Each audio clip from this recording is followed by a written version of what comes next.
Everybody, give it up for your host, Benjamin Johnson. Alright. I wasn't trying to be funny there, but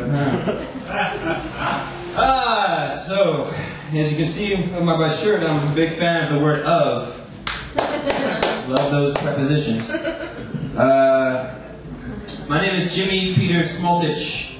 My first two names are synonyms for penis. I was just really happy when I was younger.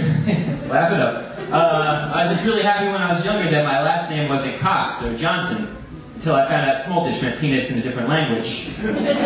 So my name is literally a sausage fest. That's why women are smarter than men, because they would never encounter that problem. Because not only they don't make up names for their genitals, because they're not that childish, but they also, if they did, I think they'd have the common sense to at least not name it after shit that's real people's names. Like, how many fucking names do dudes have that also mean penis? I've got 2 of them. It's ridiculous. You know, nobody's ever like, no girl's ever been like, oh man, I went home with this guy and he gave my Tina Turner a pounding.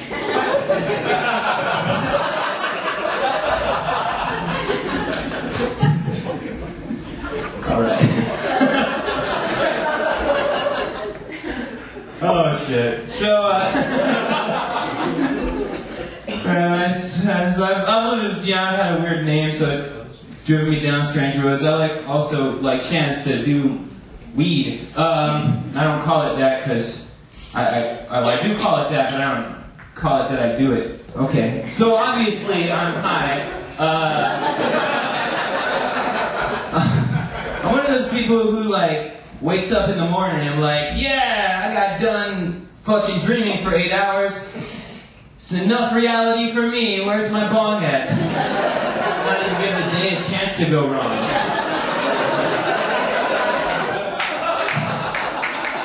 Exactly. I had this job I was working for. I had a boss who was like, I would be for legalizing weed, but nobody would ever get anything done then. I was like, man, you are wrong. Because every video game people owned would get beaten.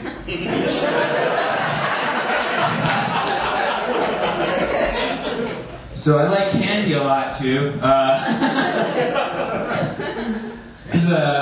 You guys ever wonder what happened to those Mentos commercials they used to have on all the time? You know, somebody would do some crazy ass shit and they'd pop a Mentos and it'd be okay. Like, I wonder if somebody actually tried that shit. You know, they like hop into some stranger's car and like, it's okay. No, it's not. Like, and they get sued or something. I was also reading the back of a Skittles packet the other day and it's like, seriously, in bold print, it said, excellent source of vitamin C. I was just like, damn, really? Next thing you're going to tell me ketchup is a vegetable. They got the people from the Reagan administration working on their advertising. Alright, I don't know. This isn't Austin, I guess.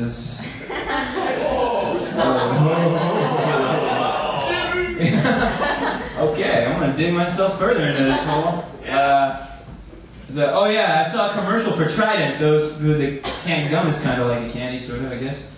It was like Trident fights plaque and helps prevent gingivitis and heals cavities. And I was like, man, that seems like a lot to swallow coming from a gum that's name literally means 3 teeth. Oh yeah, try Trident. Try Trident. Recommended by 4 out of 5 hillbillies. Smiling Joe likes it. So I don't know if this is going to go well, but I'm not really a big fan of religion. Rastafarianism is okay, but the other one's a little odd for my taste. I was raised Catholic when I was little, but not really for me. There's just too many weird things that go on in that religion, you know, like the whole transubstantiation thing, you know. You eat a cracker and it turns into Jesus' body, and you drink some wine and it's Jesus' blood.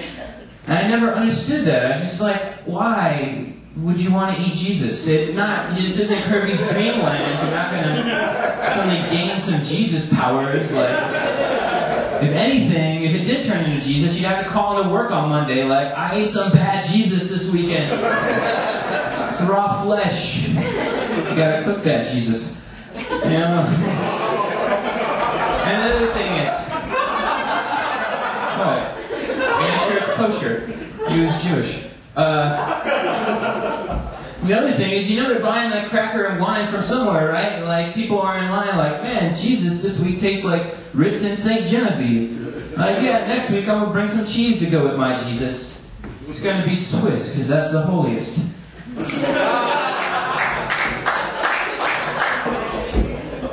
And I did that joke. I used to host an open mic. I put on a hiatus for a little while. I did that joke there one night, and there was... It didn't have this kind of turnout. There was like 3 people in the audience, and 2 that I'd never seen before, and they were sitting right at the front, and they did not laugh at all. And then I was like, what's the matter with you guys? And they're like, well, he's Catholic, and I'm a Jehovah's Witness. And, oh yeah, I did another joke about Jehovah's Witnesses that night that didn't really go over that well either. But, they also didn't like when I called them Dumb and Dumber. I don't know why that is. Alright, so, back to my notebook, because I can't remember fuck! Alright, forget the notebook. So, I got a lot of hobbies. I like to ride my bike, because recently I wrecked my car. I rear-ended this truck. I don't know what the hell I was thinking. It was right in front of me. It even said Dodge on the tailgate. But then it said Ram. So, I got a little confused. I like to eat out sometimes. I was eating at this Chinese food restaurant the other day, and underneath the glass table had the Chinese zodiac. And if you guys are unfamiliar with that, it's similar to the American zodiac calendar in that it's completely made up. But it goes by the years instead of the months. And I was reading and it said, you're born in the year of the boar. And I was like, well, I can understand that. My friends and ex-girlfriends have all said I'm a bore. But then I started reading the attributes and it's like hardworking, dependable, always finish what you start. I was like, no. That's not me. That's not even close. And then I realized the Chinese New Year is on a different day than the American New Year. So it turns out I wasn't actually born in the year of the boar. I was born in the year of the pothead. And stuff started making a lot more sense. Alright. I guess I'm going to end on that gem because I think that's been about some kind of minutes. Right? Yes? One more? Okay, I'll do one more. Long one. I got this 20-minute joke I've been working on. Nah. I'll do one more. It's kind of long. You guys, when you were younger, did you guys ever watch a movie that was like so scary that you couldn't even sleep with the lights off in your room for like the next month? Yes. And you're like, Mom, why did you let me watch Willy Wonka and the Chocolate Factory? That shit was fucking terrifying to me, man. It's like, I don't know if you guys were paying attention. They should have fucking called that movie Willy Wonka and the Factory of Death, man. Where the hell was the safety inspector in that place? Kids are dying left and right, but it's okay, because it's colorful and musical, and it's the 30s, and kids were dying all over. That fat kid fell in the river of chocolate, and they're like, they didn't even bat an eye. Wonka's not like, hit the red shit off, Swish. He's like, playing his flute, like, bring out the Oompa Loompas, we got another dead kid. Fucking turn into gobstoppers or some shit like Charlie's grandpa's so nonchalant about it, he's trying to teach the kid lessons. He's like, remember when you asked me how a gun works? Well, check it out. The fat kid's the bullet. And then the girl who eats the gum and turns into a giant blue rock and roll concert beach ball. You know, they're like, don't worry about her, we'll take her to the squeezing room. That's not how things work. Even if they did squeeze that shit, she's still gonna be blue. What's she gonna do then, you know?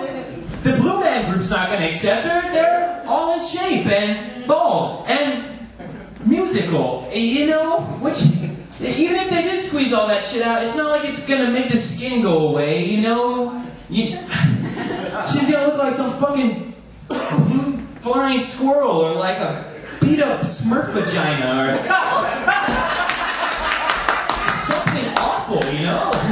How would you even want to live the rest of your life? And old man Walker wants you to believe that in the end, everything's gonna be okay. Don't worry about your friends, Charlie. They're all gonna be fine. But nobody's gonna got fucking shot out of a cannon and live. Like, old man Walker's a liar. And anybody who's bought a box of everlasting gobstopper should know that shit. I just can't understand why that movie is considered a children's classic, because as far as I can tell, the moral of the story is, as long as you're rich, it's okay to murder children. Alright, thank you everybody, my name is Jimmy Smoltich.